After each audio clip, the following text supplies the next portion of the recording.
பார்த்தாங்க. கோயில் பணம் இருந்தது, அறநிலைத்துறையில பணம் இருந்தது, பொறுக்க முடியல. ஏன்னா நான் சொல்லக்கூடாது, என்ன நீங்களே புரிஞ்சுக்கங்க, அது சொன்னா வேற விதமாயிரும். கண்ணு உறுத்துது, கோயிலை கண்டாவே கண்ணு உறுத்துது.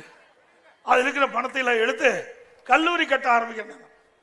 ஏங்க, கோயில் கட்டுறதுக்காக உங்களை போல் இருக்கின்ற நல்ல உள்ளம் படைத்தவர்கள், தெய்வ பக்தி படைத்தவர்கள் உண்டியில போய் பணம் போடுறீங்க, அது அறநிலைத்துறைக்கு சேருது. அது எதுக்காக சேருது? எதுக்காக நீங்க உண்டியில பணம் போடுறீங்க? அந்த கோயில் அபிவிருத்தி பண்ணணும், அந்த கோயில் விரிவுபடுத்த வேணும், அதுக்காக நீங்க போடுறீங்க. அந்த பணத்தை எடுத்து கல்லூரி கட்டல. ஏன் அரசாங்கத்திலிருந்து கல்லூரி கட்டினா வேண்டாமா? நாங்க கொடுத்தோம்ல, அண்ணா திமுக ஆட்சியில இத்தனை கல்லூரி நாம் கட்டி கொடுத்துக்கிறோம். மருத்துவ கல்லூரி, நான் சொன்ன அத்தனை கல்லூரியும் அரசாங்க பணத்தில் கொடுத்திருக்கிறோம்.